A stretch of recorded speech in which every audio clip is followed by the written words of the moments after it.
Hello दोस्तों, आप सबका स्वागत है मेरे चैनल पे। आज हम सीखेंगे कि मल्टीपल इवल वैल्यूज़ को जावास्क्रिप्ट फंक्शन में कैसे पास करें। आगे बढ़ने से पहले आप सभी से निवेदन है कि आप मेरे चैनल को सब्सक्राइब करें और बेल आइकन दबाना ना भूलें। तो चलिए शुरुआत करते हैं। सबसे पहले मैं एक रिव्यू ऐड कर रहा हूँ।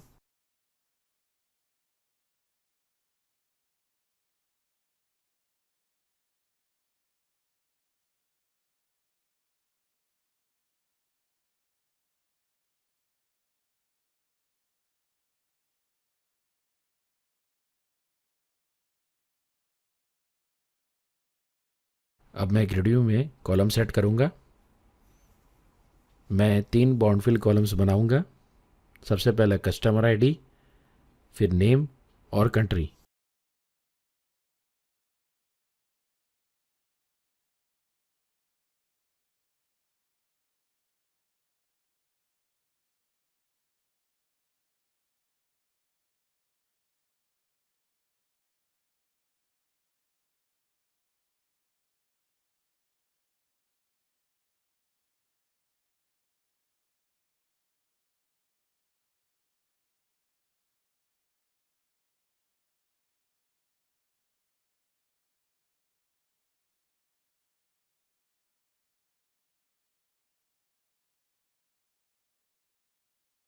तो लीजिए, हमारे ग्रिड व्यू तैयार है। चलते हैं अब कोड बी एंड में, जहाँ पर हम ग्रिड व्यू को पॉपुलेट करेंगे। तो चलिए शुरुआत करते हैं नेम स्पेस ऐड कर यहाँ पर मैं एक ही नेम स्पेस का इस्तेमाल कर रहा हूँ, सिस्टम डॉट डेटा। इस एग्जांपल के लिए मैं एक डायनेमिक डेटा टेबल का इस्तेमाल करूँगा, इसलिए यहाँ पर डेटाबेस कनेक्शन नहीं किया जाएगा। आप लोग इस ग्रिड व्यू को डेटाबेस से कनेक्ट कर भी पॉपुलेट कर सकते हैं, पर क्योंकि यहाँ पर ज़रूरत नहीं है इसलिए मैंने डेटाबेस का इस्तेमाल नहीं किया है। अब पेज लोड इवेंट के अंदर इफ़ नॉट इस पोस्टबैक कंडीशन के अंदर मैं एक डेटा टेबल ऑब्जेक्ट बना रहा हूँ।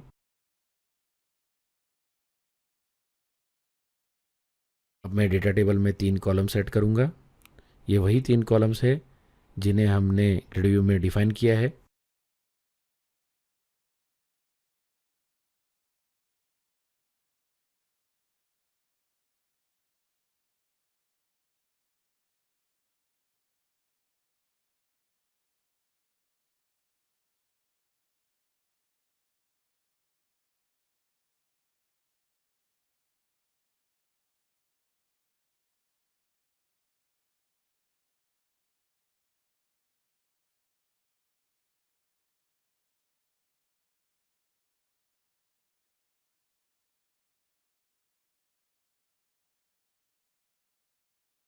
अब मैं डेटा टेबल में कुछ रोज़ ऐड कर रहा हूँ।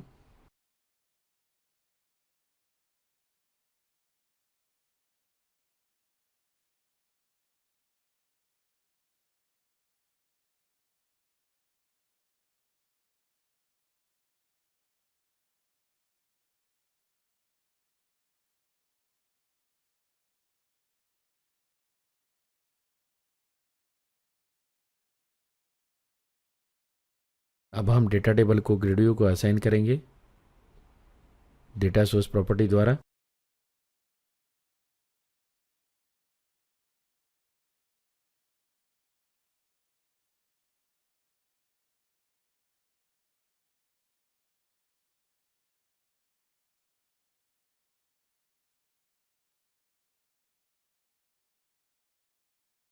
तो चलिए, हमारा पॉपुलेशन पार्ट भी रेडी है।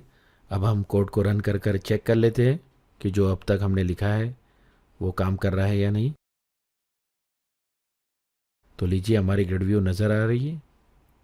तो चलिए पार्ट 2 की तरफ।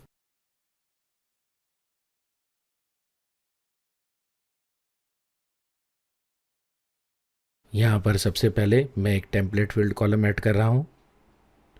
इस टेम्पलेट फील्ड कॉलम के अंदर मैं एक बटन ऐड करूँगा, जिस बटन के क्लिक पर हम जावास्क्रिप्ट फंक्शन कॉल करके ग्रिड व्यू का row details JavaScript alert message box में दिखाएंगे।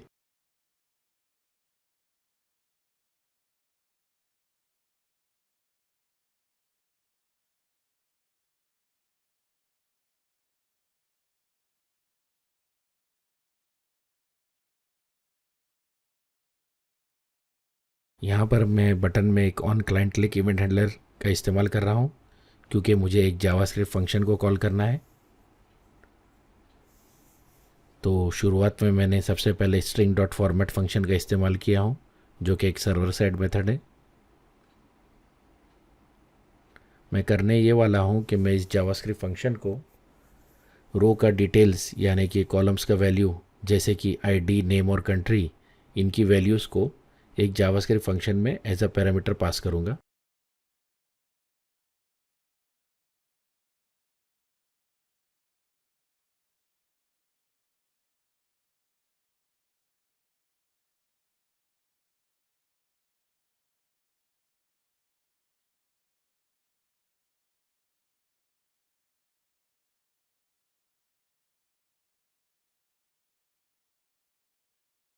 आप देख सकते हैं मैंने 3 प्लेस होल्डर बनाए हैं जो कि पैरामीटर वैल्यूज़ है जो फंक्शन को पास हो गए। इन प्लेस होल्डर की वैल्यूज़ को मैं कॉलम की वैल्यू से रिप्लेस करूँगा, इसलिए मैं इवैल फंक्शन का इस्तेमाल कर रहा हूँ। तो ये इस तरह होगा कि व्यू डिटेल्स फंक्शन में कस्टमर आईडी, नेम और कंट्री की वैल्यूज़ को पास कर दिया जाएगा। तो आप देख सकते हैं पहला प्लेस होल्डर के पास, क्योंकि वो एक इंटीजर वैल्यू है इसलिए कोई भी कोटर नहीं है, और बाकी 2 वैल्यूज़ के लिए मैंने कोटेशंस का इस्तेमाल किया है। तो रन टाइम में यहाँ पर व्यू डिटेल्स फंक्शन में एक्चुअल वैल्यूज़ रिप्लेस हो जाएगी। तो अब इसके बाद हम जावास्क्रिप्ट फंक्शन लिखेंगे जो कि व्यू डिटेल्स जावास्क्रिप्ट फंक्शन है। तो सबसे पहले मैं स्क्रिप्ट टैग्स ऐड कर रहा हूँ।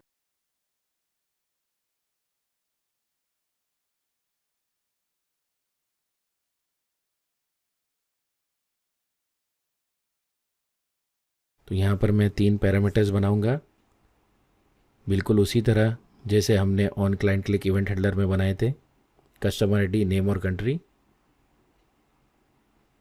अब मैं एक मैसेज वेरिएबल बना रहा हूँ और इस वेरिएबल के अंदर मैं तीनों भी पैरामीटर वैल्यूज़ को सेट कर दूंगा।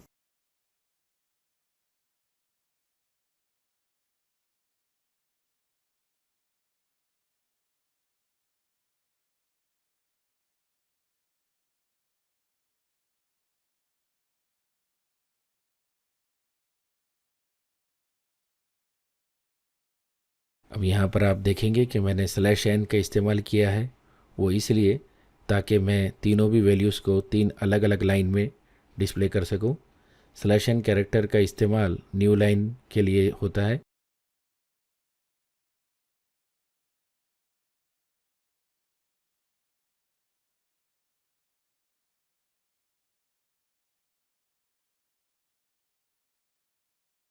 अब सबसे आखिर में मैं अलर्ट फंक्शन का इस्तेमाल कर रहा हूँ और मैसेज वेरिएबल को उसे पास कर दे रहा हूँ। साथ ही साथ मैं रिटर्न फॉल्स स्टेटमेंट का इस्तेमाल कर रहा हूँ ताकि बटन क्लिक करने पर पोस्टबैक ना हो। तो चलिए अब हमारे कोड को रन करके चेक करते हैं।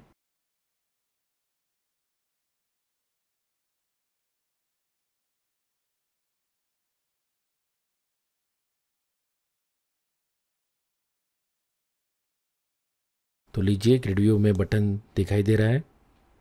अब मैं एक बटन पर क्लिक कर रहा हूँ और आप देख सकते हैं उस रो की डिटेल्स अलर्ट मैसेज बॉक्स में दिखाई दे रही है। तो इसी के साथ हम वीडियो के अंत में आते हैं। सोर्स कोड और डेमो की लिंक्स मैंने डिस्क्रिप्शन में मेंशन कर दिए। आपका बहुत बहुत शुक्रिया वीडियो देखने के लिए। जल्द ही मिलते हैं अगले वीडियो में।